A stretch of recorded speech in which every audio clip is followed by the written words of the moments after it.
नमस्कार। कार्यक्रम सीधा कुरा जनतासँग हेर्नको निमित्त न्यूज 24 टेलिभिजन हेरेर बसिरहनुभएका सम्पूर्ण दर्शक महानुभावहरूलाई स्वागत छ। म वीरेन्द्र जैरू। संसारभर नै राजनीतिक दल भनेपछि त्यो दलको आफ्नै नीति सिद्धान्त हुन्छ भनेर विश्वास गरिन्छ। तर हाम्रो देशमा चाहिँ राजनीतिक दलले आफ्ना नीति सिद्धान्त एकपटक सरकारमा जाँदा, अर्को पटक चुनावमा जाँदा, अर्को पटक गठबन्धन बदल्दै फेरिदिन्छन्। माओवादीसँग मिल्दा र बाबुराम भट्टराई साथमा हुँदा महान जनयुद्ध भन्ने जसपा अहिले 10 वर्षे विद्रोह भन्न थालेको छ। जसपाको डिक्सनरीले जनयुद्धलाई महान देख्न छाडेको छ। एमालेकै नेता भीम रावलको दावी अनुसार त केपी ओली र माधव कुमार नेपालको हत्या योजना नै जसपाका नेता कार्यकर्ताले बनाएका थिए। मधेसलाई एमाले मुक्त बनाउने कसम उनीहरूले खाएका थिए। तर अहिले 17 सिटमा सहमति भएपछि जसपालाई ओलीले दुई पटक संसद विघटन गरेको पनि ठिकै लाग्न थालेको छ। 1.5 वर्ष अघि ओलीबाट संविधान च्यात्ने काम भयो, प्रतिगमन भयो भन्दै सडकमा गएका उपेन्द्र यादव अहिले प्रतिगमनलाई अग्रगमन देख्न थालेका छन्। ओलीको नजरमा उपेन्द्र महन्त राजेन्द्र त नाकाबन्दी समर्थन गर्ने राष्ट्रद्रोही थिए। आफैले राष्ट्र विरोधी करार गरेका महन्त राजेन्द्रसँग अस्तिसम्म सहकार्य भयो। अहिले उपेन्द्र यादवसँगको सहकार्य सुरु भएको छ। नेकपा माओवादीका अध्यक्ष प्रचण्डले त आम सभामै केपी ओलीलाई विदेशी दलाल भन्थे। केपी ओलीले प्रचण्डलाई गुरिल्लाका सरदार भन्थे। ओलीको शब्दकोशमा जनयुद्ध कहिले पनि महान भएन। उनले भन्ने गरेका थिए, जनयुद्ध महान थियो भने सञ्चालन गरिरहनु पर्थ्यो नि, किन रोकेको त? तर आलो पालो मिलाएर सत्तामा रमाउन पाइने देखेर यी दुवै मिलेनन् मात्रै पार्टी नै एकता पनि गरे। एकले अर्कोलाई ठुलो नेताको रूपमा अर्थ्याए पनि। जसरी अहिले बाबुराम भट्टराईले प्रचण्डलाई अन्तर्राष्ट्रिय उचाइको नेता भनेर प्रचण्डको प्रचार गरिरहेका छन्। अस्तिसम्म भट्टराई आफैले भनेका थिए, बुढी गण्डकीमा प्रचण्डहरूले भ्रष्टाचार गरेको प्रमाण मसँग छ, छानबिन गरियोस्। अहिले बिना छानबिन भन्न थालेका छन्, मैले गलत सूचना पाएको रहेछु, प्रचण्ड त असल नेता हुन्। स्वार्थ नमिल्दासम्म माओवादीको प्रधान सूत्र थियो नेपाली काङ्ग्रेस। जनयुद्धदेखि नै काङ्ग्रेसका धेरै कार्यकर्ता माओवादीबाट कत्लेआम गरिए। धेरै जसो काङ्ग्रेस कार्यकर्तामाथि माओवादीले सामन्तीको आरोप लगाउने गर्थ्यो। माओवादीलाई आतंकवादी ठान्ने मान्ने काङ्ग्रेस नै थियो। माओवादी जनयुद्धबाट सबैभन्दा बढी क्षति बेहोर्ने पार्टी सम्भवतः काङ्ग्रेस नै हो। आफ्ना कार्यकर्ताको त्यो कत्लेआम बिर्सेर अहिले शेरबहादुर देउवा माओवादीको बैशाखी टेकेर सत्ता यात्रामा छन्। अनि काङ्ग्रेसका नेता कार्यकर्ता चाहिँ राजावादी विखण्डनवादीसँग एमाले मिलेको भनेर प्रचार गराइरहेका छन्। आफू कोसँग मिलेको छु भन्ने नहेर्ने अनि एमाले राजावादीसँग मिलेको भनेर टिप्पणी गर्न सुहाउने कुरा हो र? एमालेबाट भीम रावल, घनश्याम भुसाल, गङ्गा चौधरीहरूले टिकटै पाएनन्। तर एमाले कमल थापालाई समर्थन गर्यो। उपेन्द्र यादव, सीके राउत त अझै नजिकका मित्र शक्ति भएका छन्। सबैभन्दा उदेक लाग्दो चाहिँ कमल थापालाई एमाले गरेको समर्थन बन्यो। नेपालमा बैमानीमै आधारित राजनीति विगतदेखि नै चलेको थियो। बैमानी भित्र पनि केही इमान नेताहरूले राख्ने गर्थे। तर कमल थापा यस्ता नेता भएर निस्के जो अहिले पनि हिन्दू राष्ट्रको एजेन्डा बोकेर राजनीति गरिरहेका छन्। हिन्दूवादी थापाले गीता छोएर खाएको कसम पनि तोडेका थिए। यो हदसम्मको बैमानी राजनीतिमा अरू केही होला र? तर यी पनि केपी ओलीलाई राम्रै मान्छे लागेको छ। हिन्दू राष्ट्र ल्याउँछौँ भन्ने कमल थापा अहिले धर्मनिरपेक्षता बहाल गराउने एमालेको सूर्य चुनाव चिन्ह लिएर मैदानमा उत्रिएका छन्। अर्कोतिर केपी ओलीको एउटा च्यालेन्ज आज चर्चामा छ। आफ्नो एजेन्डामा डिबेट गर्न आफू तयार रहेको र यसका लागि के देउबाजी तयार छन् भनेर ओलीले प्रश्न पनि गरेका छन्। डिबेट चाहिँ केमा गर्ने हो? कसको कति घातक कुशासन भनेर गर्ने कि कसको कति अनैतिक राजनीति भनेर गर्ने? एजेन्डा तय गरेर डिबेट गरे हेर्नेलाई पनि रमाइलो हुने थियो। चुनाव अघि तलब लिन्न, सुविधा लिन्न भन्नेहरूले चुनाव जितेपछि विद्युतीय गाडी चढ्दा पनि डिजेलको कुपन गोजीमा हाल्छन्। गौर नरसंहार जस्तै अर्को नरसंहार मचाइदिने धम्की दिएकी रेणु यादवले त मन्त्री हुँदा पाएको गाडी सुविधा अझै कब्जामा राखिरहेकी रहेछन्। रेणु त उदाहरण मात्रै हुन्। जनताले भ्यौ नपाउने हो भने हाम्रा नेताहरूले गाउँ विदेशीलाई बेचेर चुनाव खर्च उठाउने रहेछन्। दीपक मनाङ्गेको नाममा राष्ट्रिय सहमति गर्ने काङ्ग्रेस, एमाले, माओवादीले सुशासनको गफ दिन सुहाउला र? गैर सांसद मूर्ति चोरलाई मन्त्री बनाएका प्रचण्डले यसपटक कार्चेन लामालाई टिकटै लिएछन्। नेपाली जनताको भावनामाथि कुठाराघात गरिसकेपछि गोर्खा पुगेर उल्टो आफै रुन्छन्। कम्तीमा तमासालाई राजनीतिमा नमिसाए त हुन्थ्यो नि, त्यो पनि हाम्रा राजनीतिक दलहरूबाट हुन सकेन। आउनु सुरु गरौँ जनताको चासो गुनासो र प्रश्न सहितको विशेष कार्यक्रम सीधा कुरा जनतासँग।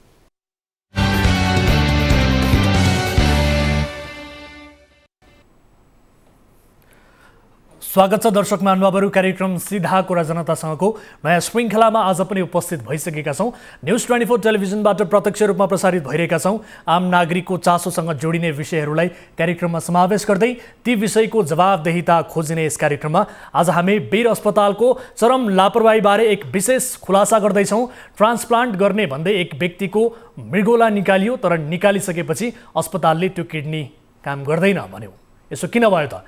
त्यो आज हामी देखाउनेछौँ। र यस्तै पूर्व राजा वीरेन्द्रको शालिगका कारण हेटौडामा व्यापारिक कम्प्लेक्सको काम रोकिएको छ र शालिग भत्काउने कि नभत्काउने भन्ने यति बेला विमति भइरहँदा कम्प्लेक्स बन्ने नै हो कि अथवा यो सम्झौतामै तुइन्छ, यसबारेको रिपोर्ट पनि आजको कार्यक्रममा प्रस्तुत गर्दैछौँ। र यस्तै स्ट्यान्डअप कमेडियन अपूर्व क्षितिज सिंह पुनः पक्राउ परेको विषय र सन्दीप लामिछाने प्रकरणबारेको थप फलोअप रिपोर्ट पनि आजको कार्यक्रममा समावेश हुनेछ। यसबाहेक तपाईँ दर्शक महानुभावहरूसँगको प्रत्यक्ष कुराकानीमा जोडिनेछौँ, जसका लागि हामीसँग जोडिने माध्यम टेलिभिजनको स्क्रिनमा देखाइरहेका छौँ। कुनै पनि समस्या पर्नु भएको छ, कुनै पनि आपद विपदमा पर्नु भएको छ र आफ्नो ठाउँ वरपर कुनै पनि विशेष विषयको खुलासा गर्नुपर्नेछ र त्यस उप खबरदारी गर्नु छ भने तपाईँले हामीलाई कार्यक्रम अवधिभर सम्पर्क गर्न सक्नुहुनेछ र कल गरेर आफ्ना समस्याहरू र ती विषयको जानकारी गराउन सक्नुहुनेछ भन्दै कार्यक्रमको सुरुवात गरौँ हाम्रो नियमित स्तम्भ ताली र गालीबाट। यसअघि हामीले सोधेको प्रश्न थियो, विभिन्न फौजदारी मुद्दाका आरोपीले दिएको उम्मेदवारी खारेजीको माग गर्दै दायर रिट सर्वोच्चले खारेज गरेको छ।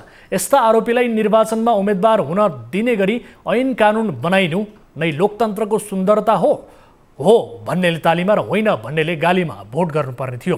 जसअनुसार 29.40% तालीमा र 70.60% गालीमा मत जाहेर गर्नुभएको छ। अर्थात् यस्ता आरोपीलाई निर्वाचनमा उम्मेदवार हुन दिने गरी ऐन बनाइनु नै लोकतन्त्रको सुन्दरता होइन भन्दै गालीमा दर्शकहरूले बढी मत जाहेर गर्नुभएको छ। अब ताली र गालीका लागि आजको प्रश्न यस प्रकार छ। चालु आर्थिक वर्षको पहिलो 3 महिनामा सरकारले उठाएको राजस्वभन्दा बढी साधारण खर्च भएको छ। यो नतिजाले फेरि पनि सरकार आर्थिक सफलतामा असफल हुँदै गएको सङ्केत गर्छ भन्नेले तालीमा र गर्दैन भन्नेले गालीमा भोट गर्नुहोला। हाम्रो पात्रोको एप्लिकेसनमा गएर ताली र गालीका लागि भोट गर्न सक्नुहुनेछ र भोटिङ सुरु हुन्छ। अब आजको पहिलो अनि महत्त्वपूर्ण विषय, बुहारीका लागि सासूले मृगौला दान दिएकी थिइन्। वीर अस्पतालका चिकित्सकहरूले 32 वर्षकी चमेली गैरेलाई मृगौला प्रत्यारोपण गराएर उनको ज्यान बचाउने भनेका थिए। 3 महिनादेखि सासू र बुहारीको स्वास्थ्य परीक्षण भइरहेको थियो। मङ्गलबार चिकित्सकहरूले सासूको मृगौला झिके, तर बुहारीलाई प्रत्यारोपण गर्ने बेला मृगौला मिलेन भन्दै प्रत्यारोपण नै गरेन्। सासूको शरीरबाट झिकेको मृगौला अहिले बट्टामा राखेर एक ल्याबमा पठाइएको छ। प्रत्यारोपण त परको कुरा, एक व्यक्तिको मृगौला अर्कोमा ट्रान्सप्लान्ट हुन्छ कि हुँदैन भन्नेसम्म थाहा नपाउने कस्ता चिकित्सक त? मङ्गलबार वीर अस्पतालमा घटेको यो सनसनीपूर्ण घटनाबारेको विशेष रिपोर्ट हेर्नुहोस्। धादिङको गल्छी गाउँपालिका वडा नम्बर 2 कल्लेरी बस्ने 35 वर्षीय चमेली गैरे 6 महिनादेखि मृगौला रोगबाट ग्रसित थिइन्। उनको काठमाडौँ स्थित वीर अस्पतालमा डायलाइसिस हुँदै आएको थियो। डायलाइसिस गरिरहनुभन्दा ट्रान्सप्लान्ट गर्दा ढुक्क हुने भएकाले मृगौला प्रत्यारोपण गर्ने सोचमा चमेलीको परिवार पुग्यो। चमेलीका लागि उनकी सासू जेठी सार्की किडनी दिन राजी भइन्। त्यसका लागि विगत 3 महिनादेखि वीर अस्पतालमा विभिन्न प्रकारका स्वास्थ्य जाँच भइरहेको थियो। अनि किडनी त सबैभन्दा राम्रो थियो भने त्यसमा 2टा डिटिपिए पनि राम्रो 48 र 52% देखेको। अनि अर्को त्यो क्रस म्याच सबै राम्रो थियो क्या, त्यसमा सबै थियो। भेनहरू सबै उसको भेनहरू सबै राम्रो छ भनेर युरोलोजीले चाहिँ सबै त्यो गरेछ। त्यो समस्या हुन्छ म्याच हुँदैन भनेर के भन्नुभएको थियो? त्यस्तो छैन त्यस केस। हाम्रो सबै राम्रो छ। किडनीको त किडनी सबैभन्दा बेस्ट, यस्तो राम्रो मान्छे किडनी भएको मान्छे भनेर भन्नुभएको छ। हामीलाई 3 बजे लगभग 3 बजेतिर चाहिँ यो काम छैन, यस्तै चाहिँ बाहिरबाट केही पला भन्ने कुरा भयो। विगत 4 महिनादेखि चाहिँ किडनीको फलोअप गरिरहेछ चाहिँ हस्पिटलमा आएर बिरामीको पक्षले किडनी बेस्ट छ, तपाईँहरूको यस्तो किडनी चाहिँ कतै पनि छैन भनेर डाक्टरहरूले बारम्बार भनिरहेछ र त्यो भनेअनुसार नै चाहिँ किडनी हामीले ल्याएर चाहिँ बिरामीलाई ट्रान्सप्लान्ट गर्ने भनेर आज तयारी गरेका छौँ। हामी चाहिँ अब 2 जनालाई नै स्वास्थ्य बनाएर घर लिएर जान्छौँ आज बेलुका भन्ने चाहिँ सोच बिरामी पक्षको हुने। अनि अहिले आएर चाहिँ सरप्राइज चाहिँ तपाईँको किडनी काम लाग्दैन भनेर जाने कुरा चाहिँ अब यो वीर हस्पिटलले चाहिँ अब एउटा चाहिँ ठुलो लापरवाही गरेछ। परिवारसँगको सल्लाह अनुसार नै मङ्गलबार वीर अस्पतालले किडनी ट्रान्सप्लान्ट गर्ने चमेलीकी सासू जेठी सार्कीको मृगौला पनि झिक्यो। तर मृगौला झिकिसकेपछि अस्पतालका चिकित्सकले ट्रान्सप्लान्ट गर्न नमिल्ने जवाफ दिए। त्यसपछि चमेलीको परिवार छाङ्गाबाट खसे झैँ भए। चमेलीमा मृगौला प्रत्यारोपण मङ्गलबार बिहान 10 बजेबाट सुरु गरिएको थियो। आफन्तहरूले चाहिँ दिउँसो 3 बजे मात्रै प्रत्यारोपण हुन नसक्ने जानकारी पाएका थिए। विभिन्न प्रकारका टेस्ट गरिएको भए पनि एकजनाको मृगौला झिकिसकेपछि चिकित्सकहरूले चमेलीको नसामा अवरोध छ भन्दै प्रत्यारोपण गरेनन्। गाउँमा चाहिँ कुखुरा अन्डा पारे भने बट्टा हालेर राखिन्छ नि फुट्छ भनेर जतन गरेको, अनि उहाँहरूले किडनी चाहिँ झिकेर बट्टा हालेर ल यो किडनी काम छैन भनेर चाहिँ झिकेर पठाउनु भयो। किडनी शरीरभित्र भएको किडनी काम नलाग्ने यदि थियो भने जिउँदो मान्छे अर्को मान्छेको किडनी किन झिकियो, यो कुरा हामीले गम्भीर रूपमा हामीले सोचेका छौँ। अरू हामीले डक्टरको कुराहरू हामी त्यति जान्दैनौँ। हामीले सोझे कुरा जान्दाखेरि के हो भने कामै नलाग्ने किडनी अर्को शरीरलाई दिन नमिल्ने किडनी झिकेर त्यो अर्को आमालाई बिचरा त्यति गाह्रो भइरह्यो। अब बिरामीको के हुन्छ भन्ने कुरा छ। चमेली गल्छी गाउँपालिका वडा नम्बर 2 की महिला सदस्य हुन्। यसअघि 2074 को स्थानीय निर्वाचनमा पनि उनी सोही वडाको महिला सदस्यमा निर्वाचित भएकी थिइन्। आर्थिक अवस्था निकै कमजोर रहेका कारण चमेलीको उपचारमा गाउँपालिकाले पनि सहयोग गरेको थियो। हामी सकेको हामी अब के गर्नुपर्छ, अब हामीले चाहेको जे सकेको चाहिँ गरिने सर, हामी त्यसै छोड्नेवाला चाहिँ छैन। अथवा हाम्रो 2 जनाको त ज्यान घात भयो भने हामी अर्कोको पनि बलिदान दिएर जाने यो वीर अस्पतालभित्र यति चाहिँ गर्ने नै हो। मैले चाहिँ अब तपाईँको आर्थिक अवस्था बलियो भएर त्यस्तो भएको मान्छे भए यो वीर हस्पिटलमा उपचार गर्न आउनु पर्दैन थियो होइन। अरूको सबभन्दा लापरवाही चाहिँ ल टेक्निकल्ली कुरा केही मिस्टेक भइहाल्यो भए पनि तपाईँको वीर हस्पिटलले निकालेको किडनी चाहिँ यो वीर हस्पिटलभन्दा बाहिर चाहिँ चेक गर्न पठाइयो क्या। अब शङ्का त सबै ठाउँमा गर्न मिल्यो नि त। जमाना यस्तो छ, अब बेच्यो कि अब त्यो चेक गर्ने मेसिनै बिग्रिएको थियो कि अब डक्टरको सर्टिफिकेट पो फेल छ कि, त्यहाँसम्मको अनुसन्धान चाहिँ अब हामी चाहन्छौँ। हाम्रो चाहिँ माग्यो हो। अब अहिले यस्तै त हो नि। अब खै अब के गर्ला, सरकारी हो न, हामीलाई नै त डुबाइदिने के थाहा। यस विषयमा हामीले अस्पतालका अधिकारीहरूसँग प्रतिक्रिया मागेका थियौँ, तर उनीहरू जवाफ दिनबाट पन्छिएका छन्। पीडित पक्षलाई कन्भिन्स गराइदिनु पर्यो होइन। गैरजिम्मेवार कुरा गर्न भयो सरहरूले पनि हाम्रो माग पनि यहाँ कुचेली झगडा गर्ने हामीलाई पीडित पक्षलाई खुसी बनाएको, हामी पीडित पक्षले बोलाएर हामी अप्ठ्यारोमा पऱ्यौँ। हामीलाई हस्पिटल कारणले हामी डुब्यौँ, हाम्रो परिवारको 2 जना भनिवरमा हामीले के छ हस्पिटलको दुश्मन छ आज फर्स्ट टाइम दिँदैछु मैले गरौँ होला मैले एटिएम हेरिदिनु होला।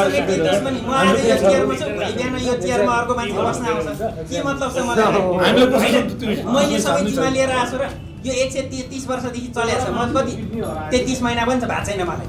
133 वर्षको अस्पतालमा मैले 33 महिना काम नगरेर के जम्मै मैले पहिला हाम्रो त भोलि चेन्ज हुन्छ। ठ्याक्कै ट्रममा हाम्रो मिनाज हुनुहुन्थ्यो अस्तिसम्म। हजुरले भन्नुभएको थियो तपाईँले 133 वर्षदेखि दिनु पर्यो सर। करेन्टली हजुर हुनुहुन्छ, अहिलेको इस्यु तपाईँले जिम्मा लिनु हो। तपाईँ भएको अहिलेको इस्यु तपाईँ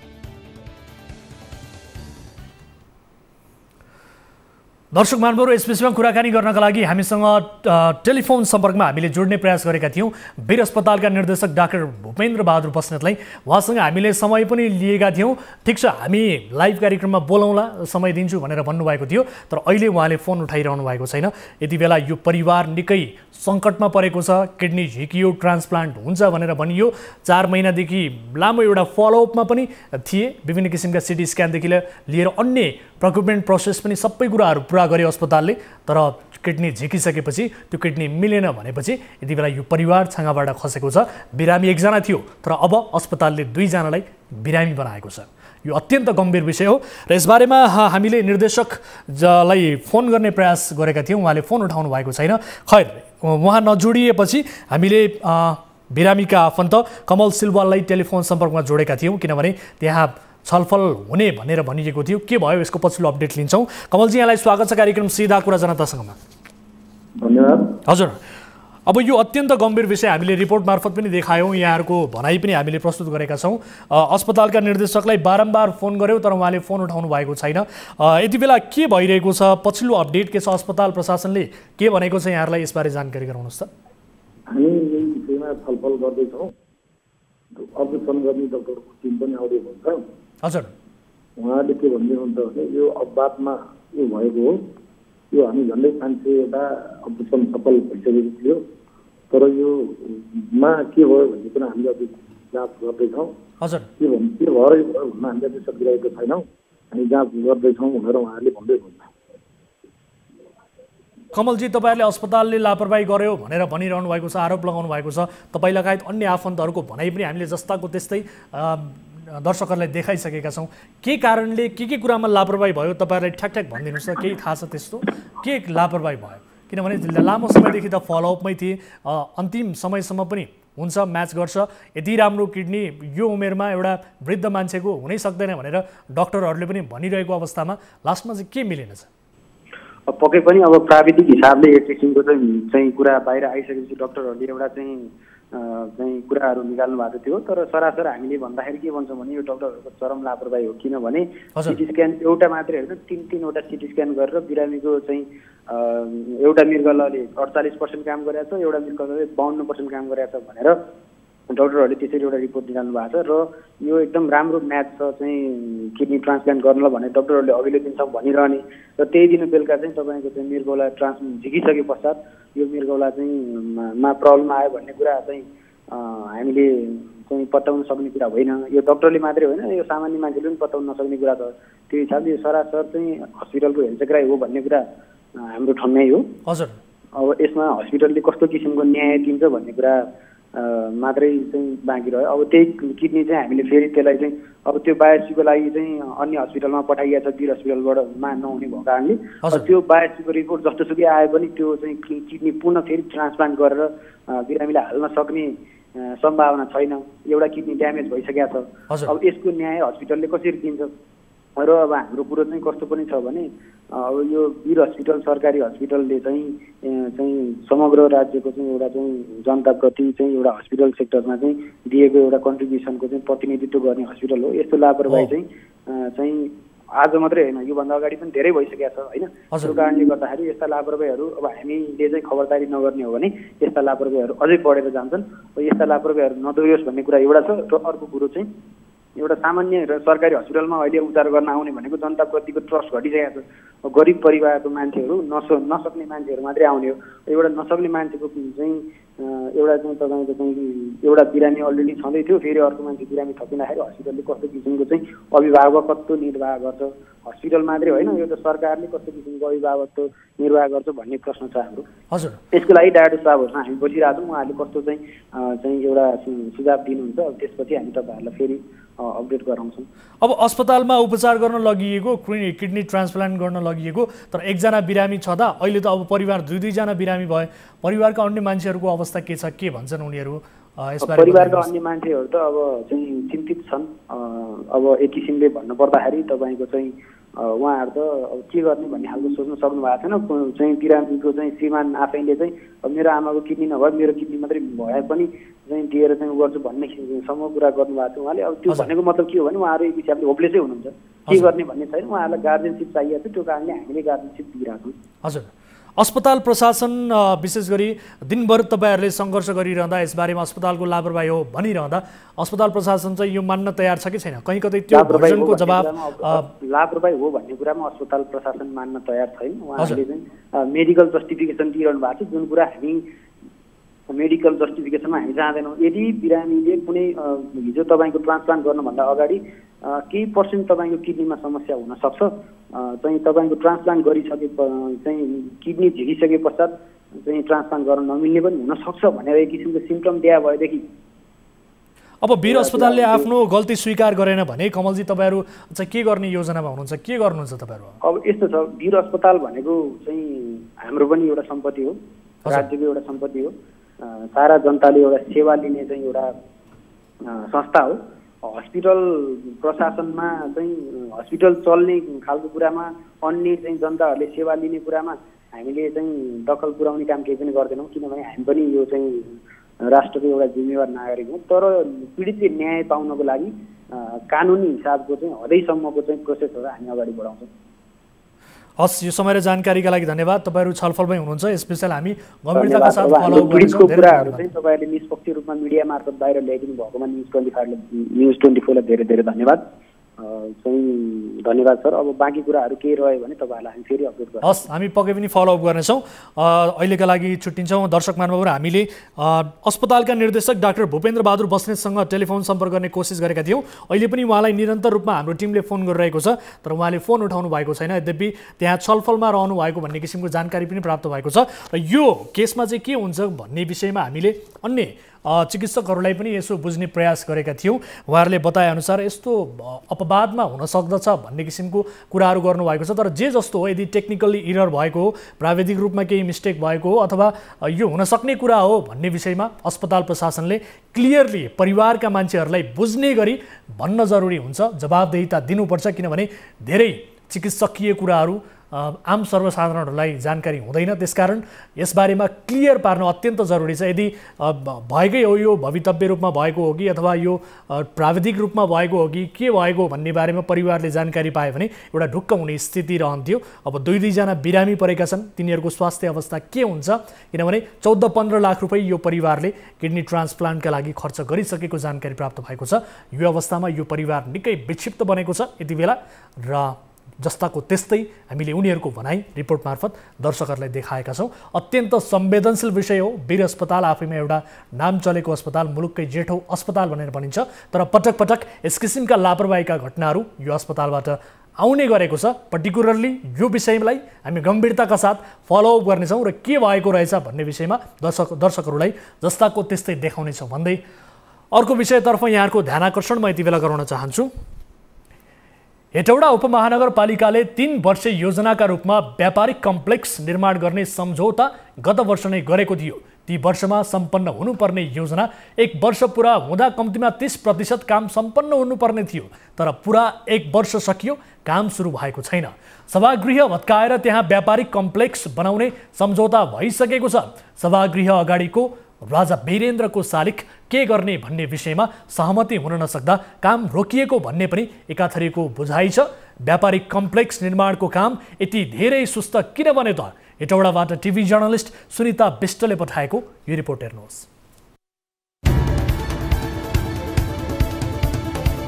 हेटौडा उपमहानगरपालिकाले बहुआयामिक स्रोतका रूपमा प्रयोग गर्ने योजना अनुसार बहुउद्देश्य भवन निर्माण गर्न 2078 मङ्सिर 20 गते सम्झौता गरेको थियो। हेटौडा महानगरपालिकाका तत्कालीन नगर प्रमुख हरिबहादुर महतले लामा रसुवा बानिया निर्माण सेवासँग 3 वर्षीय सम्झौता गरेका थिए। ऐतिहासिक वासुदेव सभागृहको भवन निर्माण गर्न 2060 सालमा तत्कालीन हेटौडा नगरपालिकाले उपचौरमा निर्माण सुरु गरेको सभागृह सम्पन्न नहुँदै नयाँ व्यापारिक भवन बनाउने उद्देश्यले भत्काइएको थियो। काम सुरु गर्न ऐतिहासिक सभागृह भत्काएर त मासियो, तर यसलाई मासेर बनाइने भनिएको व्यापारिक कम्प्लेक्सको काम पनि अघि बढ्न सकेन। 13 तले नयाँ भवन बनाएर भवनमा 2 तलाको अन्डरग्राउन्ड, 4 तिरबाट लिफ्ट, 2वटा भर्याङ, टपमा भ्यू टावर, शपिङ गर्न पसल, अफिस, रेस्टुरेन्ट, गेमिङ जोन लगायतका सुविधाहरू हुने बताइएको छ। भवन निर्माण लागत 47 करोड 93,72,000 रुपियाँमा निर्माण कम्पनीसँग सम्झौता भएको 1 वर्ष बितेको छ, तर काम भने सुरु पनि हुन सकेको छैन। राजनीतिक खिच्चातानीका कारण भवन निर्माणको काम सुरु हुन नसकेको जानकारहरू बताउँछन्। यता ठेक्का पाएको निर्माण कम्पनीका प्रोजेक्ट म्यानेजर भने भवन बनाउन नपाएको भन्दा पनि बनाउन नदिएको बताउँछन्। काम नसके छुटकारा पनि नपाइने र काम गर्न सम्बन्धित पक्षहरूले बाटो खुल्ला पनि नगरिदिएको निर्माण पक्षको गुनासो छ। यो प्रोजेक्ट सुरु गर्नुभन्दा पहिले सबै साइट क्लियरेन्सहरू हामीले गरे। त्यसपछि हामीले प्यारलली अफिसहरू, क्वार्टरहरू, लेबर बस्नेहरू सबै बनायौँ। त्यसपछि हामीले यो डिसमेन्टलिङको पनि काम सुरु गर्यो। डिसमेन्टलिङ गर्दाखेरि हामीले सुरुमा सबै कुरा राम्रै तरिकाले भत्कायौँ। त्यसपछि लास्ट पोर्सन नभत्किनको कारण यहाँ राजाको स्ट्याचुले गर्दा यहाँ बिल्डिङको लास्ट पोइन्ट यहीँ छ, डिमार्केसन पोइन्ट, जसले गर्दा हामीलाई कठिनाइ भयो। सभागृह अगाडि रहेको राजा वीरेन्द्रको शालिग भत्काउन नहुने एक पक्षको अडान र त्यसलाई स्थानान्तरण गरेर सुरक्षित गर्ने पहलमा उपमहानगरपालिका चुकेकै कारण 1 वर्षसम्म पनि काम अघि बढाउन नसकिएको बताइएको छ। स्थानीय सरकार फिर्लिएसँगै व्यापारिक कम्प्लेक्स निर्माणको काम अलपत्र बनेको छ। अघिल्लो सरकारको योजनालाई गौरवको योजनाको रूपमा राखेर सोही भवन निर्माणका लागि चालु आर्थिक वर्षमा 15 करोड रुपियाँ बजेट समेत विनियोजन गरेको हेटौडा उपमहानगरपालिकाको दाबी छ। विगतको चाहिँ योभन्दा अघिल्लो कार्यकालमा चाहिँ हरिबहादुर महत मेयर हुँदाखेरिको अवस्थामा चाहिँ त्यो ठेक्का लागेर चाहिँ अगाडि बढेको योजना हो। त्यो योजनालाई चाहिँ अहिले आएको चाहिँ नयाँ कार्यपालिका नगरपालिकाको नयाँ टिमले पनि कन्टिन्यू गर्नुपर्छ र त्यो एउटा महत्त्वपूर्ण योजना हो भन्ने हिसाबले त्यसको लागि यस वर्ष चालु आर्थिक वर्षमा 15 करोड रुपियाँ चाहिँ नि बजेट चाहिँ विनियोजन भएको अवस्था छ। ठेक्का सम्झौता गरेको निर्माण कम्पनीले नै काममा तदारुकता देखाउन नसक्दा ऐतिहासिक संरचनामा पनि क्षति भएको र नयाँ संरचना पनि बनाउन नसकिएको भन्दै स्थानीयहरूले चिन्ता व्यक्त गरेका छन्। लामा रसुवा बानिया निर्माण कम्पनीले संयुक्त रूपमा ठेक्का लिए पनि यसको प्रमुख जिम्मेवारी भने मकवानपुरकै बानिया निर्माण सेवा कम्पनीले लिएको हो। दर्शकहरू, यस विषयमा कुराकानी गर्नका लागि हाम्रो टेलिफोन सम्पर्कमा हुनुहुन्छ हेटौडा उपमहानगरपालिकाकी नगर प्रमुख मीना कुमारी लामा। मेयर साहब, यहाँलाई स्वागत छ कार्यक्रममा। हजुर हजुर नमस्कार। हजुर, अब यो व्यापारिक कम्प्लेक्स बन्ने नै हो कि अथवा सम्झौतामै तुइन्छ मेयर साहब? होइन, हामी बनाउनका लागि समन्वय गरिरहेका छौँ। हजुर, हामी अगाडि बढाइरहेका छौँ। यो पुरानो चाहिँ मेयर साहब हुँदाखेरि सुरु गऱ्यौँ हाम्रो पुरानो टिमले। त्यसपछि निर्वाचन चाहिँ सुरु हुन लाग्दाखेरि त्यो विभिन्न चाहिँ भूमिकाहरू भयो। त्यसपछि अब अहिले हामी सुरु गर्न लागेको छौँ। त्यसपछि पनि अहिले यो वीरेन्द्र राजाको शालिगको विषयमा त्यो फिल्ड क्लियर गर्नै सकिएन। अब यो स्थानान्तरण गर्नुहुन्छ कि अथवा यसलाई भत्काउनुहुन्छ त? के निर्णय पुग्नु? होइन, हामीले स्थानान्तरण गर्नको लागि अहिले हाम्रो समिति बनेको छ, जिम्मा लगाएका छौँ। समन्वय गरेर छिटै नै यसलाई चाहिँ व्यवस्थित कुरामा अगाडि बढ्छौँ र त्यसपछि हामी आफ्नो काम सुरु गर्छौँ। अनि अब यो एक वर्षसम्म यो काम रोकेको चाहिँ कसले हो? यसको कारण के हो भनिदिनुहोस् त मेयर साहब। कारण चाहिँ के हो भन्दाखेरि त्यहाँ पहिला अलरेडी त्यहाँ भवन थियो, त्यसलाई चाहिँ सबै त्यसलाई भत्काएर सबै फिल्ड क्लियर गर्ने थियो। त्यो फिल्ड क्लियर गर्ने क्रममा वीरेन्द्र राजा शालिग आइपुग्यो। त्यसपछि अब त्यहाँ राजनीतिक कुरा पनि भयो, किनभने अब शालिगसँग जोडेको कुराहरू भएको भएर राजनीतिसँग जोडेको कुरा भएर एकदमै विवादित कुरा भयो। धरना हुने चाहिँ विभिन्न विरोधहरू जनाउने कुरा भयो। त्यसपछि निर्वाचन भइसकेपछि फर्स्टचोटि हामी आउँदा त्यसो भयो। अब अहिले हामी फेरि समन्वय गर्न अगाडि बढिरहेका छौँ, छलफल गरिरहेका छौँ। अब यो निर्वाचनले गर्दाखेरि त्यो टुङ्गोमा पुग्न सकिरहेको छैन। अब अघिल्ला जनप्रतिनिधिले अघि सारेको कार्यक्रम हामीले चाहिँ किन अगाडि बढाउने र भन्ने किसिमको एउटा भावना तपाईँहरुमा आएको होइन? त्यतिखेर म पनि उपप्रमुख हो, त्यो भएर त्यो पहिला जनप्रतिनिधिले गरेको होइन, त्यो हामी सबैले गरेका हौँ। यो हेटौडाको सम्पत्ति हो। हजुर, अब करोडौँ रुपैयाँ लागतमा अग्ला भवन टावर बनाउने यति बेला लहर चलेको छ होइन?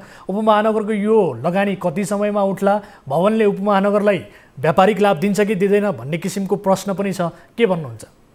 होइन, सबै यो आन्तरिक स्रोत स्थानीय चाहिँ स्थानीय सरकार हेटौडा चाहिँ आन्तरिक स्रोतको रूपमा चाहिँ बलियो बनाउनुको लागि नै हामीले आफ्नो आन्तरिक स्रोतबाट यो भवन बनाउन खोजेको हो। यो चाहिँ राष्ट्र प्रक्षेपण गरेर चारैतिरबाट यसलाई चाहिँ हामीले कसो गरी हुन्छ भन्ने कुराहरू चाहिँ पूर्व तयारीको साथ हामीले अगाडि बढाएको हौँ। अब कहिलेसम्म सकिन्छ र कहिलेदेखि तपाईँहरू सुरु गर्दै हुनुहुन्छ यसबारे ठ्याक्कै भनिदिनुहोस् त, किनभने धेरै जनताको चासो छ उपमहानगरका। सहमति हुन साथ हामी काम अगाडि बढाउँछौँ। यसैमा समन्वय गरेर समिति बनाएर अगाडि। सहमति किन हुन सकेको छैन? त्यो हलो चाहिँ कहाँनिर अड्केको छ ठ्याक्कै भन्नुहोस् न। त्यही सबभन्दा पहिला त त्यो वीरेन्द्र शालिगकै विषय, राजाको शालिग हो। अब अलिकति त्यो भत्काउँदा त्यो शालिग पनि भत्किने र अब अहिले हामीले डिपिआरमा पनि शालिगलाई स्थानान्तरण गर्ने त्यही छेउमा भनेर भनेको छ। अब त्यो छेउमा चाहिँ अब चाहिँ बनाउने कुरामा अहिले अलिकति सहमति नभएको भएर त्यसलाई सहमतिमा चाहिँ हामी पुग्छौँ छिटै। समय र जानकारीका लागि धन्यवाद। तपाईँका उपमहानगरका धेरै दर्शकहरूले सुनिरहनु भएको छ, उहाँहरूको जिज्ञासा पनि शान्त गरिदिनु भयो। धेरै धेरै धन्यवाद मेयर साहब। हस्, थ्याङ्क यू। दर्शक महानुभावहरू, राज्यको लगानी लागिसके पछाडि त्यसलाई तोकिएको समयमा निर्माण सम्पन्न गर्नुपर्ने हो।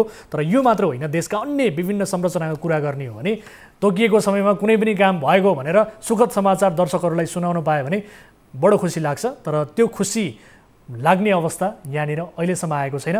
विभिन्न किसिमका राजनीतिक खिचातानीका कारण, राजनीतिक दलको मनमुटावका कारणले गर्दाखेरि स्थानीयहरू पनि विभाजित हुन्छन् र त्यो विभाजित भएपछि सहमति बन्दैन र यस किसिमका संरचनाहरू सम्झौता बमोजिम काम हुँदैनन्, अगाडि बढ्दैनन्। यो किसिमको समस्या हरेक स्थानीय तहमा देखिएको छ। खैर, सहमतिमा ल्याएर त्यसलाई अगाडि बढाउन अत्यन्त जरुरी छ भन्दै यो विषयलाई यही थाती राख्छौँ। अन्य विविध विषयहरू कार्यक्रममा बाँकी छन्। पालो भएको छ ब्रेकको। ब्रेक पछाडि फेरि पनि उपस्थित हुनेछौँ। यहाँहरू हेरिरहनु भएको छ कार्यक्रम सीधा कुरा जनतासँग, मात्र न्युज 24 टेलिभिजनमा।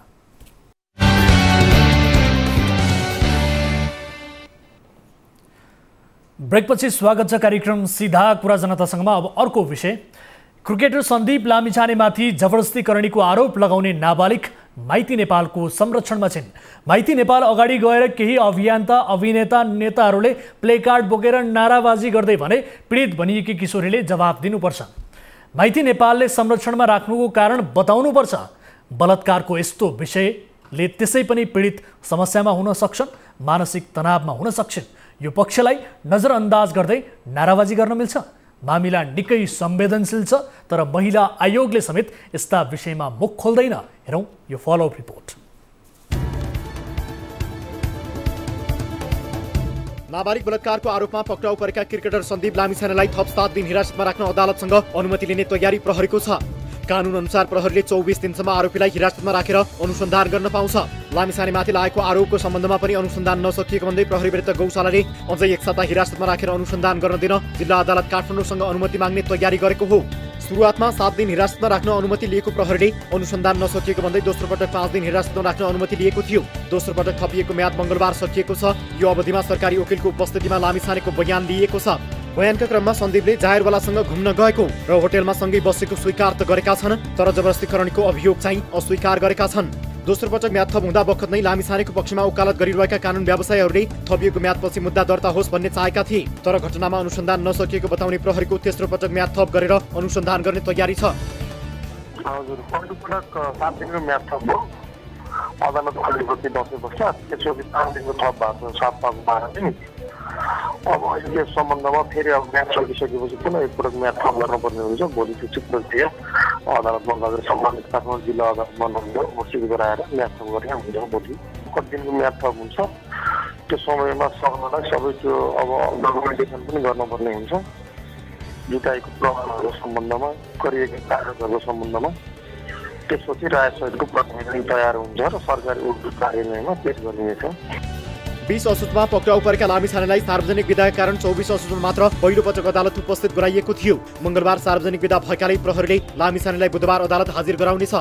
2 सातादेखि लामिछाने गौशाला प्रहरीको हिरासतमा छन्। त्यहाँ हिरासतमा रहेका अन्य 30 जना थुनुवासँगै उनलाई पनि सँगै राखिएको छ। लामिछाने सहित 30 सबै थुनुवाले एउटै शौचालयको प्रयोग गर्छन्। सन्दीपलाई अन्य थुनुवा सरह नै व्यवहार गरिएको प्रहरीले बताएको छ। यता जाहिर दिने किशोरी भने माइती नेपालको संरक्षणमा छिन्, तर किशोरीलाई कब्जामा लिएको भन्दै माइती नेपाल समेत यो प्रकरणमा मुछिएपछि स्वयं माइती नेपालले राष्ट्रिय मानवाधिकार आयोगलाई अनुगमन गरिदिन भन्दै पत्र नै लेख्यो। त्यसपछि आइतबार नै मानवाधिकार आयोगको टोलीले किशोरीसँग भेट गरेको छ। किशोरीका अभिभावकसँग भेटेर वास्तविकता बाहिर ल्याउने बताएको आयोगले अहिलेसम्म केही तथ्य बाहिर ल्याएको छैन। नाम मात्रको राष्ट्रिय महिला आयोग। सामाजिक सञ्जालमा समेत किशोरीबारे विभिन्न टिप्पणी भइरहँदा यस्तो संवेदनशील मुद्दामा महिला आयोग समेतले एक शब्द बोलेको छैन।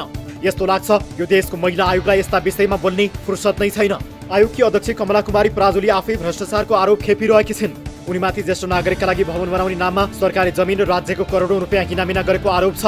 अध्यक्ष पराजुलीले काठमाडौँको शङ्खलापुर नगरपालिका 9 स्थित इन्द्रायणीमा नेपाल सरकारले उपलब्ध गराएको 20 रोपनी जग्गामा आश्रम निर्माण गर्ने भनेर तत्कालीन महिला, बालबालिका तथा समाज कल्याण मन्त्रालय अन्तर्गत ज्येष्ठ नागरिक शाखाबाट पटक गरी करिब 7 करोड रुपियाँ अनुदान दिएकी थिइन्। दर्शकहरू, राष्ट्रिय अन्तर्राष्ट्रिय रूपमा चर्चामा रहेको, चासोमा रहेको यस्ता विषयहरूमा नबोल्ने हो भने यस्ता किसिमका आयोगहरू किन चाहियो यो देशमा? यो प्रश्न यति बेला गम्भीर रूपमा उठेको छ र हामीले उठाउन खोजेको प्रश्न पनि यही हो कि देशमा महिला आयोग छ, तर किशोरीका बारेमा विभिन्न किसिमका टीका टिप्पणीहरू सामाजिक सञ्जालमा समेत भइरहँदा र राष्ट्रिय चासो, अन्तर्राष्ट्रिय चासोका रूपमा यो प्रकरण रहिरहँदा महिला आयोगले बोल्नु पर्दैन? यो हाम्रो प्रश्न यति बेला आम नागरिकको तर्फबाट रहेको छ र विशेष गरी यो प्रकरणलाई हामीले पलपलको अपडेट दर्शकहरूमाझ गराउने कोसिस गरिरहेका छौँ। यसका घटनाक्रमहरू कसरी विकसित भइरहेका छन् यसबारे जानकारी गराउने कोसिस निरन्तर जारी छ।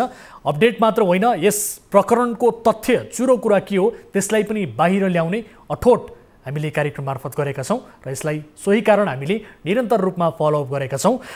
भन्दै यति बेला कोही दर्शक हामीसँग जोडिनु भएको छ, उहाँसँग हामी कुराकानी गर्छौँ। उहाँ हामीसँग भाइबर मार्फत जोडिनु भएको छ, तर अडियो कल मार्फत जोडिनु भएको छ। उहाँसँग कुराकानी गर्छौँ। नमस्कार, कहाँबाट को बोल्दै हुनुहुन्छ? नमस्कार सर, म प्रेम पार्की, अहिले मलेसियाबाट। मलेसियाबाट प्रेम पार्कीजी, मलेसिया कुन ठाउँमा हुनुहुन्छ? तपाईँ के समस्या परेर हामीलाई सम्झिनु भयो? मलेसिया जोरबारी हो सर। अनि हामीले 3 वर्षको कन्ट्याक्ट थियो। हजुर। अनि त्यसपछि चाहिँ हाम्रो कन्ट्याक्ट फिनिस भयो यो जुलाईमा। जुलाईभन्दा फिनिस हुनुभन्दा जस्ट 1 मन्थ अगाडि चाहिँ हामीलाई सोधेदेखि कन्टिन्यू गर्ने कि अब जाने त्यो फिनिसमा भनेर, अनि हामीले कन्टिन्यू गर्ने भनेको थिएँ। हजुर। अनि त्यसपछि चाहिँ हामीले दसैँमा छुट्टीमा जाने पनि अप्लाई गरेँ, अनि अप्रुभ पनि भयो। अनि त्यसपछि चाहिँ हाम्रो यो जुलाई 26 तारिक चाहिँ हाम्रो फ्लाइट थियो असोज 10 गते। हजुर। अनि ठ्याक्कै हाम्रो असोज 6 गते चाहिँ हामीलाई छुट्टी दियो कम्पनीले अब सपिङ गर्नको लागि। अनि त्यसपछि चाहिँ ठ्याक्कै 6 गते चाहिँ फ्लाइटको 2 दिन अगाडि चाहिँ क्यान्सल भयो हाम्रो फ्लाइट। ए हजुर। अनि रिजन सोद्धा चाहिँ इमिग्रेसनबाट के मतलब यस्तै केही भन्नु भएको छैन, रिप्लाई आएको छैन इमिग्रेसनबाट भन्ने कुरा हो। अनि त्यसपछि 4 दिनपछि हुन्छ हजुरहरूको फ्लाइट भन्ने कुरा गऱ्यो। अनि हुन्छ नि त हामी 4 दिनपछि अनि असोज 14 गते सर्यो। अनि त्यसपछि पनि भएन। अनि त्यसपछि असोज 18 गते सर्यो। असोज 18 गते पछि पनि भएन। अनि त्यो पनि क्यान्सल भयो। अनि त्यसपछि सिधै हजुर भन्नुहोस् न। त्यसपछि हामीलाई थाहा छैन इमिग्रेसनबाट केही इन्फर्म आएको छैन, त्यसपछि मात्रै हुन्छ भन्ने कुरा हो। अनि हामीहरूले चाहिँ ल ठिकै छ नि त भन्ने कुरा गरौँ। तर रिजन सोध्दा चाहिँ केही भनेन हामीलाई। ए भनेको तपाईँहरू दसैँमा चाहिँ घर आउन चाहनु भएको थियो, त्यसका लागि तपाईँहरूले सपिङ पनि गर्नुभयो, सबै कुरा भयो, फ्लाइट चाहिँ क्यान्सल भयो भनेर भन्यो कम्पनीले, आउन चाहिँ दिएन भन्ने तपाईँहरूको गुनासो हो। आउन खोजिरहनु भएको छ तर आउन दिइरहेको छैन भन्ने गुनासो तपाईँहरूको। तर त्यसपछि हामीले त्यो एमबिसीमा कन्ट्याक्ट गऱ्यौँ सर होइन। हजुर। धेरै गऱ्यौँ हटलाइनमा या पर्सनल नम्बरमा धेरै गऱ्यौँ। फर्स्ट त फोनै नउठ्ने, उठिसकेपछि पनि हल्का झर्केर बोल्ने, त्यसपछि अनि हामी गर्छौँ पुरा मात्रै भन्ने, कम्पनीको नाम दियो नम्बर दियो मात्रै भन्ने 4-5 चोटि गऱ्यो। अनि त्यसपछि पर्सनल नम्बरमा धेरै गऱ्यौँ हामीले। हजुर। कम्पनीबाट तपाईँहरूलाई के लाग्छ कम्पनीले नियोजित रूपमा तपाईँहरूलाई आउन नदिएको भन्ने तपाईँहरूको गुनासो हो?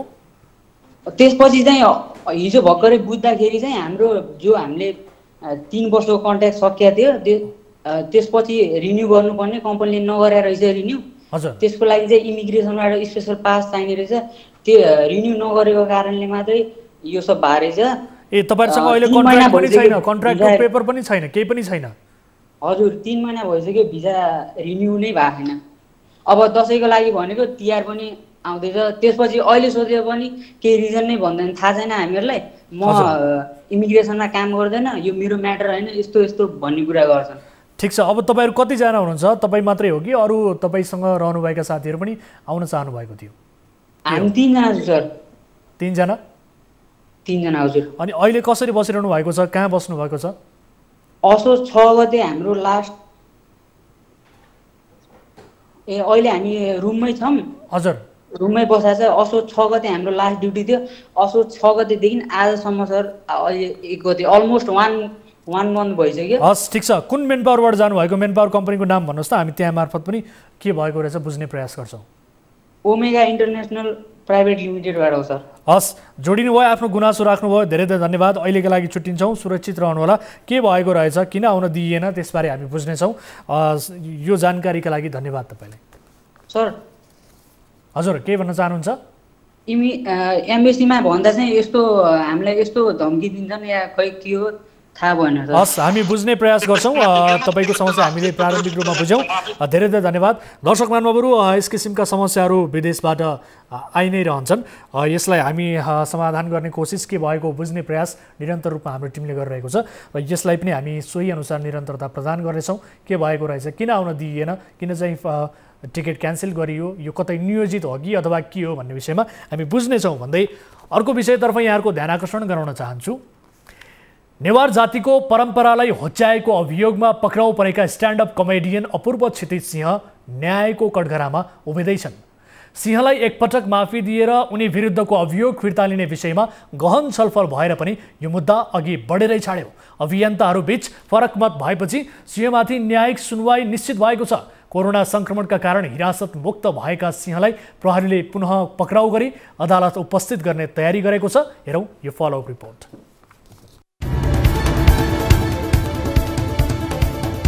हास्य व्यङ्ग्यका नाममा नेवार समुदायमाथि मानमर्दन हुने सामग्री पस्किएको आरोप लागेका कलाकार अपूर्व क्षितिज सिंहलाई प्रहरीले फेरि हिरासतमा लिएको छ। स्ट्यान्डअप कमेडी गर्दा नेवार समुदायको परम्परामा मजाक गरेको भन्दै उनी विरुद्ध 4वटा जाहेरी परेका थिए। उक्त मुद्दामा अनुसन्धान गरी सोमबार सरकारी वकिल कार्यालयमा अभियोग पत्र बुझाएको प्रहरीले जनाएको छ। भदौ 12 गते पक्राउ परेका उनलाई कोरोना संक्रमण भएपछि भदौ 23 गते तारिकमा छोडिएको थियो। अहिले मुद्दाको अनुसन्धान सकिएपछि अदालतमा पेश गर्नु अघि प्रहरीले अपूर्वलाई पुनः हिरासतमा लिएको छ।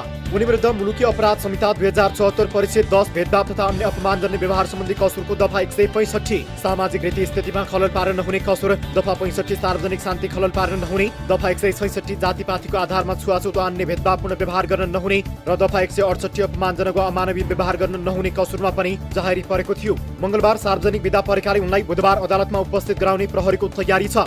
आफूबाट गल्ती भएको भन्दै ती सामग्री युट्युबबाट हटाएर सार्वजनिक रूपमा माफी मागे पनि प्रहरीले छलफलमा बोलाएर जाहेरी परेकै दिन उनलाई पक्राउ गरेको थियो। अपूर्वको त्यो दम्भ, कमेडियनलाई नसिकाउनु। अपूर्वको कमेडीमा विवाद आइसकेपछि अपूर्वले लेखेका थिए, कमेडियनलाई कुन टपिकमा कमेडी गर्ने र नगर्ने भनेर सिकाउनु भन्दा पनि उसको इन्टेन्सन के थियो भन्ने बुझिदिँदा राम्रो हुन्थ्यो होला। अपूर्वको यो स्ट्याटसले भन्छ उनी जात धर्म लिङ्ग विशेषलाई होच्याएर कमेडी गर्न हुँदैन भन्नेमा जानकार थिए। त्यसैले उनलाई अरूले सिकाउनु पर्दैन, तर उनैले पस्किएको सामग्रीले उनलाई प्रहरीको खोरसम्म पुर्यायो। माग्ने बुढाले पनि हटाएका थिए भिडियो। हरेक विधा जस्तै हाँस्ने व्यङ्ग्यको पनि सीमा रेखा हुन्छ, तर पछिल्लो समय सीमा नागेर हाँस्ने व्यङ्ग्यको नाममा उशृङ्खल तथा अमर्यादित विषय प्रस्तुत गर्दा धेरै कलाकार विवादित बन्ने गरेका छन्। केही समय अघि कलाकार केदार प्रसाद घिमिरे अर्थात् माग्ने बुढाको निर्देशनमा रहेको टेलिभिजन कार्यक्रम कमेडी हबको प्रोमोमा सम्मिलित दृश्य पनि विवादित बनेको थियो, जुन दृश्यमा महादेवको अवतारमा एक कलाकारले अभिनय गरेका थिए। कमेडी गर्दा हिन्दू धर्ममा आस्था राख्नेहरूलाई चोट पुग्ने गरी भगवान शिवलाई प्रस्तुत गरेको भन्दै हिन्दूवादी संस्थाहरूले विरोध गरेका थिए। यो दृश्य प्रसारण भएसँगै हिन्दू धर्ममाथि प्रहार भएको र धर्मको मजाक उडाएको भनेर आलोचना मात्रै भएन, कार्यक्रम नै बन्द गर्नुपर्ने आवाज समेत उठ्यो। तर केदार घिमिरेले प्रोमोमा यो दृश्य हटाए र त्यो विरोध सेलाएको थियो। धर्मको अपमान गरेको भन्दै भारतमा एकैपटक 5 कमेडियन जेलमा। हाँस्य व्यङ्ग्यका नाममा कुनै पनि जात धर्म लिङ्गलाई होच्याउने खालका सामग्री पस्किन पाइँदैन, तर जात धर्म लिङ्गप्रति चोट पुर्याउने कमेडी गरेर विवादित बनेका कमेडियनहरू नेपालमा मात्र होइन विश्वका अन्य मुलुकमा हिरासतसम्म पुगेका उदाहरण छन्। केही समय अघि भारतको इन्दौर प्रहरीले हिन्दू धर्मको अपमान गरेको आरोपमा 5 जना स्ट्यान्डअप कमेडियनलाई एकैपटक पक्राउ गरेको थियो।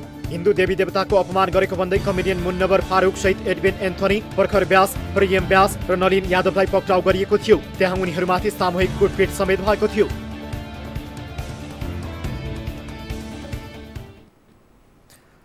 दर्शक महानुभावहरू, हास्य व्यङ्ग्यका नाममा कुनै पनि जात धर्म विशेषलाई लिङ्ग विशेषलाई होच्याउने खालका सामग्रीहरू पस्कन पाइँदैन। त्यसकारण यो आपत्ति रहन्छ त्यो समुदाय जसले यसको चोट पुगेको महसुस गर्दछ।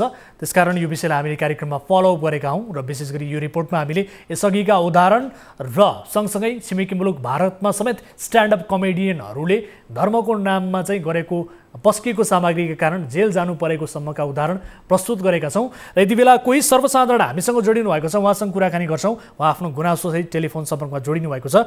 नमस्कार, कहाँबाट को बोल्दै हुनुहुन्छ? हजुर नमस्कार, म दाङदेखि मालती ओली हो। मालतीजी कहाँबाट भन्नुभयो? हजुर दाङबाट। तपाईँको समस्या के थियो, के का लागि तपाईँले सम्पर्क गर्नुभयो? मेरो दिदी सर जेलमा, जस्तो मेरो असोजको 4 गते जेलमा गएको हो। हजुर। अनि त्यसपछि सम्पर्कमा छैन होइन।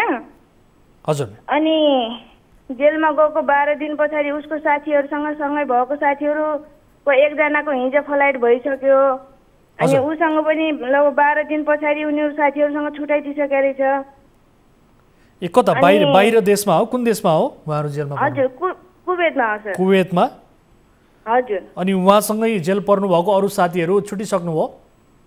एकजना चाहिँ आइसक्नुभयो, एकजनाको भोलि फ्लाइट छ भन्ने कुरा सुनिरहेको थिएँ सर। हजुर, के अभियोगमा जेल पर्नु भएको उहाँहरू?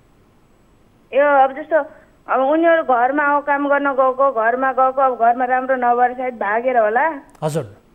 अनि त्यस पछाडि सर उनीहरू अब लगभग 28-29 दिन भइसक्यो सम्पर्कमा आइरहेको छैन। हजुर।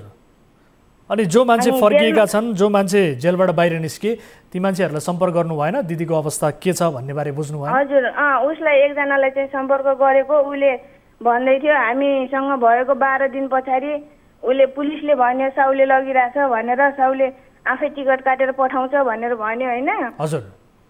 अनि त्यस पछाडिबाट सर हामीसँग सम्पर्क पनि छैन। अनि अब साउले लगेको भयो भने हामीलाई सम्पर्क गराउनु पर्ने। हजुर अनि कुनै केही हामीसँग खबरै भएन के सर। ए उहाँ जेलबाट चाहिँ निस्किसक्नु भयो साउकोमा जानु भएको छ या निस्किया छैन त्यति पनि जानकारी छैन सर। उहाँहरू जुन जेलमा पसेकोले भनेको हामीबाट 12 दिन हामीसँग 12 दिन चाहिँ सँगै बसेको हो। त्यस पछाडि चाहिँ अलग उसलाई अलग लगेको साउले लग्यो भन्ने थियो अनि भन्दै थियो। अनि कुन कम्पनीमा काम गर्नुहुन्छ, कुन साउले लगेर गयो भन्ने बारे तपाईहरुलाई यसअघि सम्पर्क गर्दाखेरि के भन्नुभएको थियो दिदीले? नै साउ चाहिँ अब मैले त्यो कार्ड पनि पठाइदिएको छु सर म्यामलाई। हजुर उसको आइडी कार्ड छ, प्रुफहरु छ, मैले उहाँलाई म्यामलाई पठाइदिएको छु। त्यसमा साउको नाम छ अनि एड्रेसहरु, घर नम्बर सबै छ सर त्यसमा। हस् हामी बुझ्ने कोसिस गर्छौं। एम्बेसीमा खबर गर्नुभयो कि भएन तपाईहरुले? एम्बेसीमा जुन यो के जानकी ओझालाई मेरो भिनाजु पनि उही कुवेतमै हुनुहुन्छ, अहिले कम्पनीमा भर्खरै जानुभएको छ। हजुर अनि उहाँले एम्बेसीमा मेल गर्नुभएको रहेछ, उहाँको केही कुनै रिप्लाई नै आएको छैन के सर हामीसँग। दिदीको नाम भनिदिनुस् त, तपाईको दिदीको नाम? मेरो दिदीको नाम मेनका ओली सर। मेनका ओली। हजुर हस् मालतीजी हामी बुझ्ने कोसिस गर्छौं। तपाईको दिदीको अवस्था के छ हामी पत्ता लगाउने कोसिस हाम्रो टिमले गर्नेछ। अहिले जोडिनु भयो, धेरै धन्यवाद। हस् जसरी हुन्छ सर, हाम्रो अब जसरी भयो भने हामीले सम्पर्कमा ल्याइदिनु पर्यो। हस् हुन्छ हामी यो प्रयास गर्छौं। यही छ आशा। हस् प्रयास गर्छौं। जोडिनु भयो, गुनासो राख्नु भयो, धेरै धेरै धन्यवाद यहाँलाई। हजुर धन्यवाद।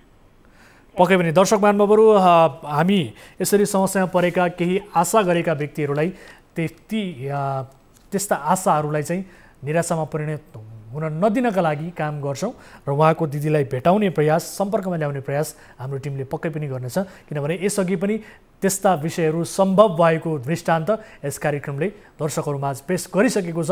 कतिपय व्यक्तिहरूलाई नेपाल ल्याएको, उद्धार गरेको र उनको परिवारसँग भेटाइदिएका यस किसिमका उदाहरणहरू छन् र जनतासँग प्रत्यक्ष जोडिएका विषयहरूलाई हामीले प्राथमिकताका साथ प्रस्तुत गर्दै आएका छौं र त्यो विषयको समाधान खोज्न हामी कटिबद्ध भएर लागि पनि परेका छौं। आशा छ उहाँको दिदीलाई पक्कै पनि हामी भेटाउन सम्भव हुनेछौँ, सम्पर्कमा ल्याउन सम्भव हुनेछौँ। र यति बेला कोही दर्शक फेरि भाइबर मार्फत जोडिनु भएको छ, उहाँसँग पनि कुराकानी गरिहालौँ छोटो र त्यस पछाडि हामी कार्यक्रमबाट बिट मार्नेछौँ। नमस्कार, कहाँबाट जोडिनु भयो यहाँहरू? नमस्ते नमस्ते सर, हामी साउदी रियाददेखि हो सर। साउदीको रियादबाट दुईजना हुनुहुन्छ, यहाँहरूको परिचय दिनु होला। हजुर हामी 17 जना छ। उहाँ चाहिँ 1 वर्ष भयो आएको, 1 वर्षमा उहाँको चाहिँ अहिले 2 महिनादेखि काम दिएको छैन, यतालाई चाहिँ सेलेरी पनि दिएको छैन। अनि हामी 17 जनासँग 35 जना ग्रुपको कलमा 35 जनाको ग्रुप हामी हजुरसँग पहिला पनि कन्ट्याक्ट भएको थियो। ए हजुर। अनि हामी यो टार्गेट मेन पावरबाट आएको, यो टार्गेट मेन पावरले केही सुनाइ नै गरेन सर। अनि यो भिडियो रेकर्ड गरेर यो मेन पावरले यहाँ कम्पनीमा पठाएर कम्पनीले यहाँ एकदम टार्गेट हान्छ। फेरि यता हेर्नु यस्तो गरिरहेको छ, यो मान्छेले मानसिक तनाव दिइरहेको छ। 3 महिना भइसक्यो, न काम दिएको छ, न खानाको पैसा दिएको छ। रुममा सुत्ने ठाउँ नभएर पुरा सिँढीमा सुतिरहेछ मान्छेहरू। अनि तपाईहरु एम्बेसीको टचमा हुनुहुन्छ, कुराकानी गर्नुभयो तपाईहरुले यो सबै समस्या? हजुर एम्बेसीले केही कुरै सुन्दैन, एम्बेसीले कुरै सुन्दैन। उ त मेन पावरको कुरा मात्रै सुन्छ, हाम्रो कुरै सुन्दैन। उ मेन पावरसँग कन्ट्याक्ट हुँदो रहेछ, मेन पावरको कुरा सुन्छ सर, हाम्रो केही कुरा सुन्दैन। हाम्रो जसरी भए पनि उद्धार गर्नु पर्यो। अनि तपाईहरुले भिडियो बनायो भने मेन पावर कम्पनीले चाहिँ के धम्की दिन्छ, के भन्छ? यो त्यसले त्यो मेन पावरले चाहिँ यो भिडियो सेभ गरेर यहाँ कम्पनीको जो म्यानेजर भयो, अब कोही मान्छेलाई पठाएर हजुर त्यो मान्छे यहाँ आएर अनि यो भिडियो किन बनाइस् भनेर मलाई एक दिन रुममा यो पहिलोचोटि नै म बोलेको थिएँ, अर्को पहिला योभन्दा पहिलाचोटि पनि। हजुर त्यति बेला यो भिडियो किन बोलिस् त भनेर मलाई यहाँ रुमभित्र थुनेर एकदम थर्काइरहेको थियो हजुर। अनि यो दिपकले कुरै सुन्दैन, टाइम मात्रै साह्रै छ सर। अब हामी आज कति 78 हामीले पनि मेन पावर कम्पनीलाई बारम्बार प्रयास गरेका छौँ तर सम्पर्कमा आएको छैन। यो मेन पावर कम्पनीका अन्य धेरै पीडितहरू पनि हाम्रो सम्पर्कमा आउनु भएको छ, उहाँहरूको पनि गुनासो छ। तर हामीले प्रयास गरिरहेका छौँ हाम्रो तर्फबाट। हामी एम्बेसीसँग पनि सम्पर्कमा रहनेछौँ, त्यहाँ स्थित कम्पनीलाई पनि हामी खबर गर्न लगाउनेछौँ। यहाँहरू जोडिनु भयो, धेरै धन्यवाद। हामी प्रयास गर्नेछौँ, केही समय धैर्य गर्नु होला है त। हजुर यता भाइको चाहिँ सर मेरो चाहिँ रिसेन्ट मेन पावर हो। मलाई चाहिँ आएको 1 वर्ष भइसक्यो, न काम दिन्छ न खानाको पैसा दिन्छ, खालि जुन पनि आइडी दिएको आइडी पनि लगिसक्यो सर, हामीलाई बिजोगमा राखिरहेको छ। रिसेन्ट मेन पावर भन्नुभयो नि त तपाईँ जानुभयो? हजुर रिसेन्ट मेन पावर। हजुर हस्, यो मेन पावर कम्पनीलाई पनि हामी सम्पर्क गर्नेछौँ। टार्गेटबाट कतिजना हुनुहुन्छ, रिसेन्टबाट कतिजना हुनुहुन्छ तपाईँहरू? टार्गेट रिसेन्टबाट 1 जना मात्रै हो। टार्गेटबाट चाहिँ हामी अहिले 35 जनाको ग्रुपमा म्याक्सिमम मान्छेहरू कोही भाग्यो 2-4 जना काममा लग्यो होला हामी 17 जना छौँ सर अहिले हस् हाम्रो टिमका साथीहरूले तपाईहरुसँग डिटेल्स लिनुहुनेछ त्यस पछाडि फेरि पनि हामी प्रयास गर्छौं जोडिनु भयो धेरै धेरै धन्यवाद दर्शक महानुभावहरु उहाँहरुसँग कुराकानी गर्दा गर्दै आजलाई कार्यक्रमको निर्धारित समय पनि सकिएको छ हुनलाई एम्बेसी खोलिएको छ विभिन्न किसिमका एनआरएनए संस्थाहरू पनि छन् तर ती संस्थाहरू र राजदूतावासले पनि कतिपय अवस्थामा पीडितहरूको यस्ता गुनासोहरूलाई सम्बोधन नगरेको भनेर गुनासो व्याप्त छ यस विषयमा सम्बन्धित देशका राजदूतावासहरूले गम्भीर रूपमा सोच्नुपर्ने बेला भएको छ र हामी पनि ती राजदूतावासहरूलाई घचघचाउने क्रम निरन्तर जारी राखिरहेका छौं भन्दै आजका लागि कार्यक्रम सीधा कुरा जनतासँगको निर्धारित समय सकिएको छ कुनै पनि समस्या पर्नु भएको छ 1660112424 यसैगरी एनसेल नम्बर 9801572424 र एनटिसी अर्थात् भाइबर नम्बर रहेको छ 9745